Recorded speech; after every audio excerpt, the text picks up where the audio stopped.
Elle se fait désirer et pourtant, la Safrane biturbo ne prendra vraisemblablement la route qu'au printemps 1993.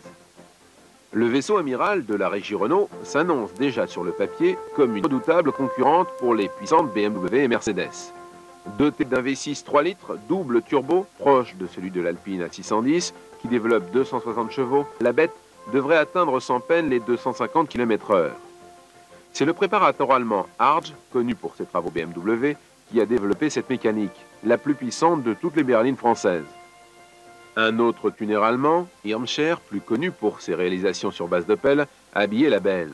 Kit carrosserie pas trop tape à l'œil, mais un brin agressif, avec ses grosses roues de 17 pouces et intérieur d'un luxe inhabituel. Rien ne manque, ronces de noyer, cuir, chaîne laser, climatisation, siège électrique, banquette arrière électrique, suspension électronique pilotée, et j'en passe. Équipée d'une transmission aux 4 roues, la Safrane biturbo devrait exploiter au mieux les excellentes qualités de son châssis.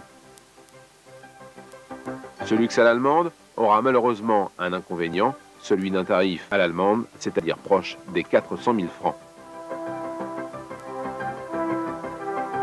En attendant la Safrane biturbo Quadra, une version intermédiaire baptisée Baccarat sera bientôt livrable avec la motorisation V6 3 litres atmosphérique existante. Les 170 chevaux n'ont rien d'exceptionnel, mais la ligne et l'habitacle sont en revanche traités avec un soin peu commun. Là aussi, c'est Irmscher qui a préparé ce cocktail à faire pâlir d'envie une Jaguar, une Mercedes ou une BM. À l'intérieur, contreporte, sellerie, soufflet de levée de vitesse, volant sont couverts de cuir et des plaquages en ronces de noyer d'excellente qualité habillent la console centrale, le tableau de bord et les portes. L'équipement est tout aussi exceptionnel et à ce que l'on peut qualifier de standard, c'est-à-dire les glaces, les rétroviseurs et les sièges électriques, s'ajoute une chaîne hi-fi laser digne des meilleures installations de salon. La Safrane Baccarat, c'est plus de liberté pour le conducteur.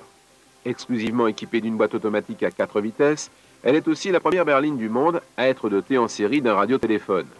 Issu de la collaboration Renault-Philips, ce système est intégré à la chaîne hi-fi et permet de joindre un correspondant ou de recevoir un appel sans quitter le volant des mains.